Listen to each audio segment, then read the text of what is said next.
Alhamdulillah. Alhamdulillahilladzi arsala rasulahu bil huda wa dinil haqq liyuzhirahu 'ala ad-din kullihi walau karihal musyrikun. Ashhadu an la ilaha illallah wahdahu la syarika lah wa ashhadu anna sayyidana Muhammadan 'abduhu wa rasuluh. Allahumma salli wa sallim wa barik ala sayyidina Muhammad wa ala alihi wa ashabihi wa man tabi'ahum bi ihsan ila yaumiddin. Amma ba'd. Fa ya ibadallah, ittaqullaha haqqa tuqatih wa la tamutunna illa wa antum muslimun. Sidang jemaah yang dirahmati Allah Subhanahu wa taala sekalian. Saya berpesan kepada diri saya dan juga tuan-tuan sekalian, marilah kita sama-sama bertakwa kepada Allah Subhanahu wa taala. Dengan sebenar takwa, dengan menjunjung perintah Allah Subhanahu wa taala dan meninggalkan larangan Allah Subhanahu wa taala, mudah-mudahan kita digolongkan di kalangan mereka yang berjaya di dunia dan berjaya di akhirat insya-Allah. Hari ini saya dimaknai rahmati Allah Subhanahu wa taala sekalian. Allah Subhanahu wa taala berfirman dalam surah Ali Imran ayat ke-140. Iyamsaskum qarhum faqad massal qauma qarhum mislu wa tilkal ayyamu nudawiluha bainan nasi wa liya'lama Allahu alladhina amanu wa yattakhidha minkum syuhada wallahu la yuhibbuz zalimin. Maksudnya, jika kamu dalam peperangan Uhud mendapat luka, maka sesungguhnya kaum kafir itu pun dalam perang Badar juga mendapat duka yang sama. Dan masa kejayaan dan kekalahan itu kami gilirkan antara manusia agar mereka mendapat pengajaran. Dan Allah SWT membezakan orang yang beriman dengan orang-orang yang kafir, dan supaya sebahagian kamu dijadikannya gugur sebagai syuhada, dan Allah tidak menyukai orang-orang yang zalim. Hadirin sekalian jemaah yang dirahmati Allah SWT sekalian, kita masih lagi berada dalam bulan Syawal. Baru lepas merayakan Aidul Fitri. Tahun ni dia berkata Aidul Fitri terkejut, dan kita masih lagi merasakan anugerah Allah Subhanahu wa taala. Kita dapat merayakan, dapat melaksanakan ibadah bulan Ramadan pada tahun ini yang sangat istimewa berbanding dengan tahun lepas, berbanding dengan tahun sebelum 2 tahun. Dan alhamdulillah tahun ini kita dapat melaksanakan bulan Ramadan, melalui bulan Ramadan dengan lebih baik lagi, dengan keimanan kita, dengan keikhlasan kita kepada Allah Subhanahu wa taala. Dan insya-Allah di akhirat nanti kita akan memperolehi apa yang kita idamkan, iaitu bertemu dengan Allah Subhanahu wa taala di akhirat nanti. Dan jadikanlah diri kita ini sebagai hamba Allah Subhanahu wa taala yang masih lagi meneruskan takwa dalam bulan Syawal dan bulan-bulan selepas daripada ini yang akan kita lalui. Dan kita akan masih lagi meneruskan ibadah kita, melipat gandakan ibadah kita dan menjadikan bulan Ramadan yang lalu sebagai medan tarbiyah kita, dan kita masih lagi meneruskan usaha tarbiyah tersebut walaupun Ramadan telah berlalu. Bulan Ramadan tahun yang lepas kita boleh mengekang nafsu kita. Begitulah juga dengan Syawal ini dan juga bulan-bulan yang akan datang. Janganlah kita kotorkan bulan Syawal ini dengan maksiat kepada Allah SWT dan perkara-perkara yang di luar daripada lingkungan takwa.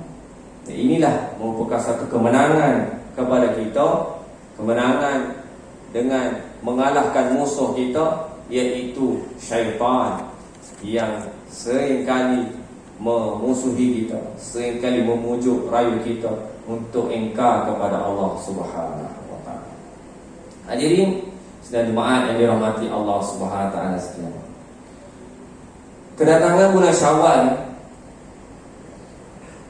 mengingatkan kita kepada 3 peristiwa besar yang berlaku di zaman Rasulullah SAW.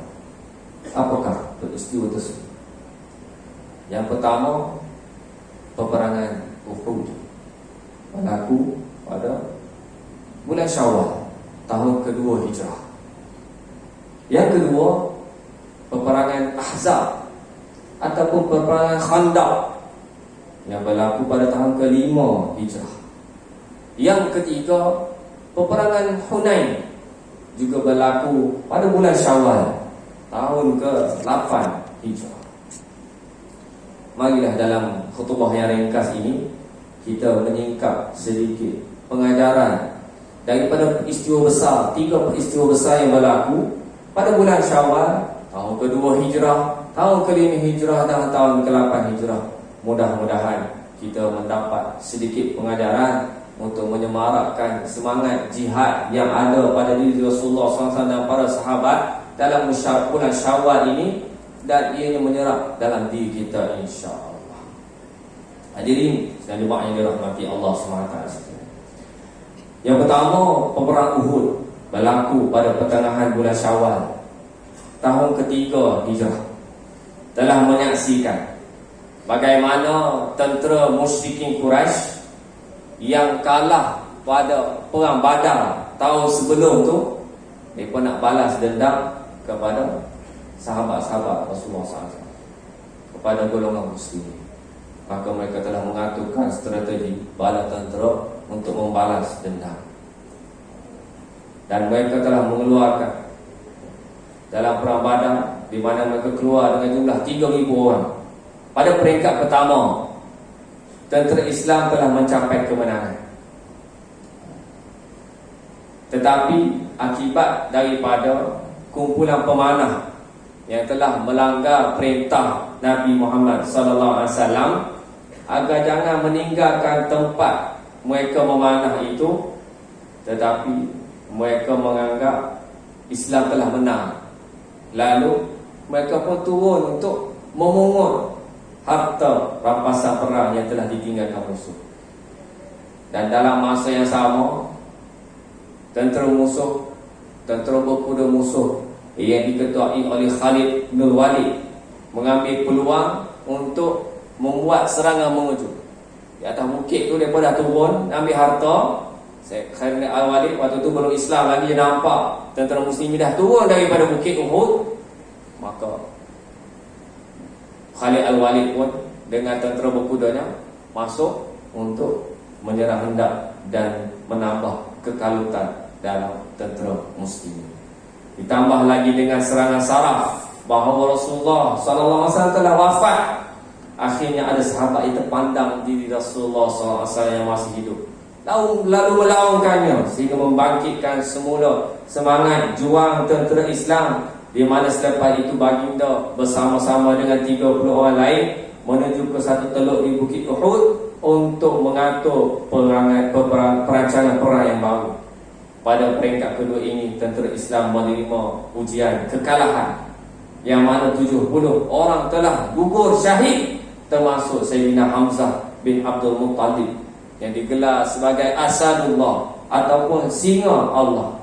Namun dalam peringkat ketiga, peperangan Islam dapat bertahan apabila tentera kafir Quraisy yang tidak berpuas hati kerana tidak dapat membunuh Rasulullah SAW telah mengatur langkah untuk menyerang Madinah, tetapi tidak meneruskan perancangan mereka apabila mengetahui bahawa Rasulullah SAW telah bersiap untuk menyerang balas. Kekalahan pada peringkat kedua tadi dalam peperangan Uhud ini akibat melanggar perintah Nabi SAW selaku pemimpin, kerana terasa terlalu seronok dengan harta rampasan perang sehingga kurangnya pertahutan hati dengan Allah Subhanahu wa taala. Jadi sahabat-sahabat mungkin ada di kalangan kita yang pernah pergi ziarah ke Madinah, melawat tempat bukit Uhud, melihat di mana Jabal Rama tempat mereka melakukan melakukan peperangan tersebut, telah berlakunya peperangan tersebut. Kita dapat menghayati peristiwa tersebut dan ia yang berlaku dalam bulan Syawal. Yang kedua, hadis dari makna dirahmati Allah SWT sekalian. Allah SWT berfirman dalam surah Ahzab ayat yang ke-22. A'udzubillahi minasyaitonirrajim. Walamma ra'al mu'minuna al-ahzaba qalu hadha ma wa'adana Allah wa rasuluhu wa sadaqa Allah wa rasuluhu wa ma zadahum illa imanan wa taslima. Maksudnya, manakala ketika orang-orang beriman melihat pasukan Ahzab, maka mereka berkata, inilah yang telah dijanjikan oleh Allah, inilah yang dijanjikan oleh Rasulnya kepada kita, dan benarlah Allah dan Rasul. Yang demikian itu tidaklah menambahkan kepada mereka melainkan keimanan dan ketundukan. Ayat ini menceritakan tentang peperangan Ahzab yang berlaku pada bulan Syawal pada tahun ke-5 Hijrah. Ia berlaku pada bulan Syawal dan berlanjutan sehingga bulan Zulqa'dah. Setiap kali kita raya, kita baca takbir.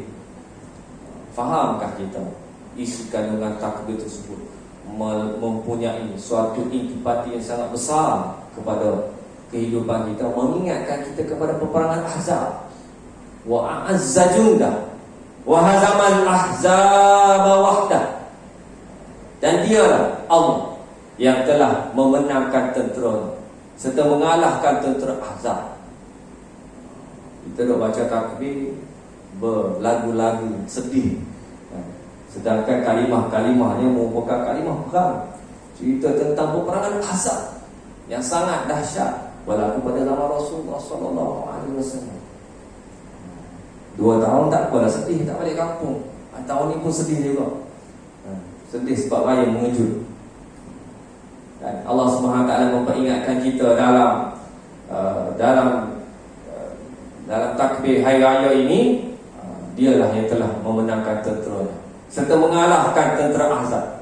Peperangan Ahzab berarti tentera bersekutu kufar. Dikenali juga dengan nama peperangan Khandaq, berarti parit yang dibina oleh para tentera Islam sebagai kubu dalam menahan kemarahan musuh. Peperangan ini berlaku setelah penghalauan Yahudi Bani Nadir oleh Rasulullah SAW dari Madinah. Tentera kufar bersekutu telah mengumpulkan 10,000 bala tentera datang ke tempat peperangan, dan mereka terkejut bila sampai ke Madinah. Mereka telah dihalangi oleh kubu parit yang digali oleh tentera Islam. Sebelum ini mereka tidak pernah menempuh peperangan seumpama ini, kubu yang berbentuk parit. Tentera Islam ketika itu hanya berjumlah 3,000 orang, dikepung oleh 10,000 tentera Ahzab di kalangan musyrikin Quraisy, di kalangan Yahudi. Mereka telah mengepung sahabat-sahabat selama 3,000 orang. Terus bertahan di sebelah lain di mana pertempuran besar tidak berlaku. Dalam peperangan ini hanya ada 6 orang sahaja tentera Islam yang gugur syahid, hanya 10 orang sahaja musyrikin yang dibunuh. Akhirnya Allah Ta'ala mendatangkan kemenangan kepada tentera Islam dengan mendatangkan ribut pasir, menyebabkan tentera musuh berundur di samping berlakunya kacau bilau di antara mereka. Apabila pengintip yang dihantar oleh Rasulullah SAW berjaya memecah belahkan tentera-tentera Ahzab tersebut, mereka menjadi hilang kepercayaan antara satu sama lain.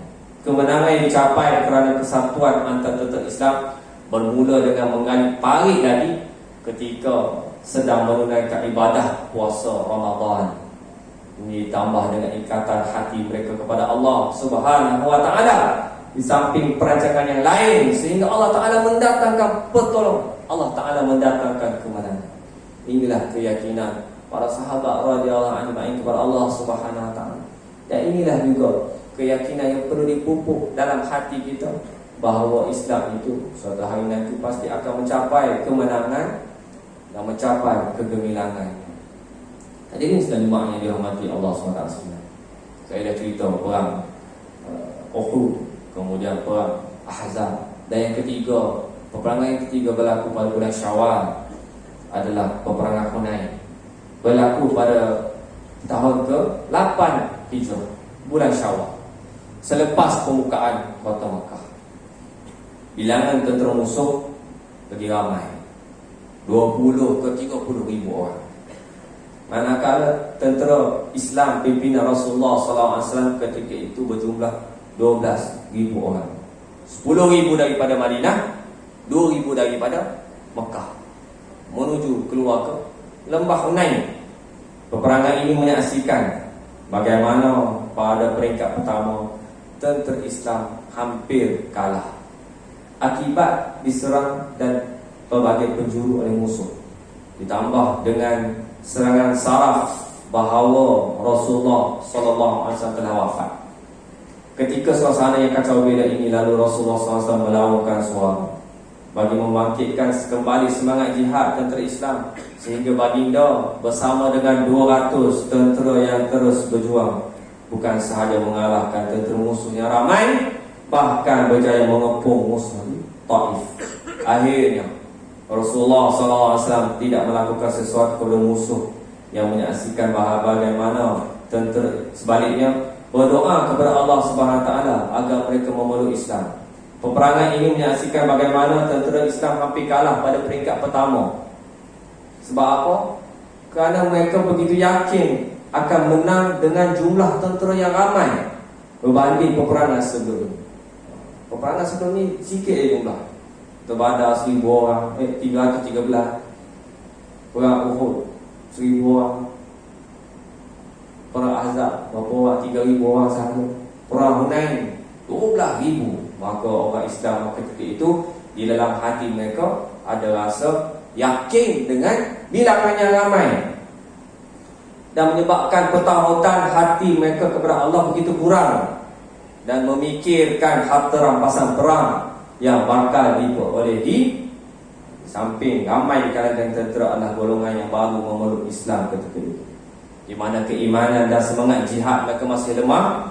Namun Allah tetap mendatangkan kemenangan kerana masih ada tentera Islam yang tinggi semangat jihad mereka serta pertautan hati mereka kepada Allah SWT. Allah SWT merakamkan peristiwa ini dalam surah At-Taubah ayat ke-25 dan ke-6.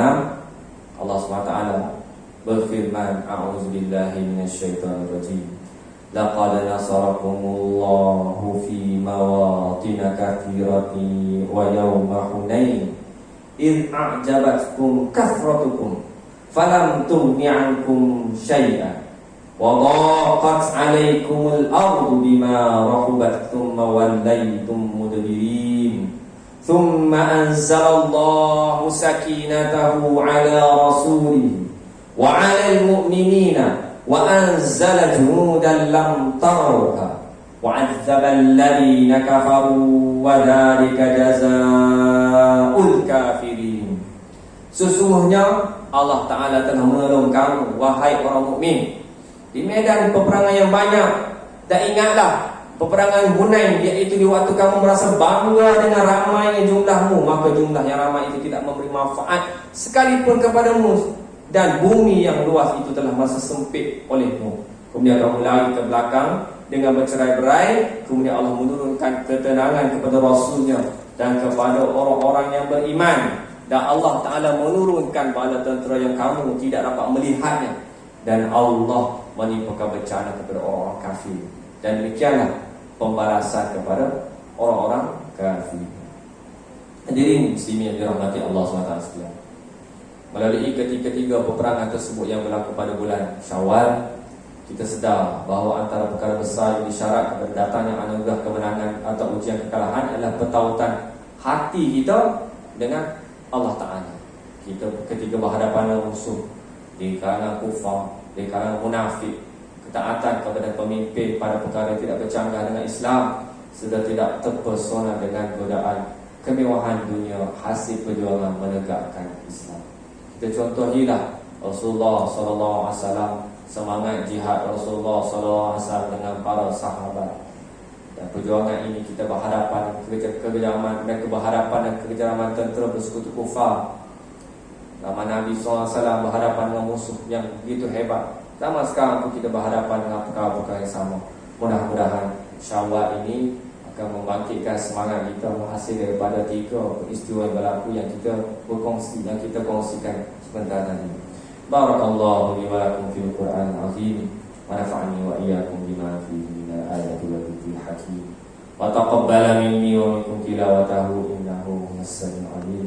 Astaghfirullahal azim li wa lakum wa lisa'il muslimina wal muslimat wal mu'minina wal mu'minat fastaghfiruhu fa yaghfiru mustaghfiruna ila jannati.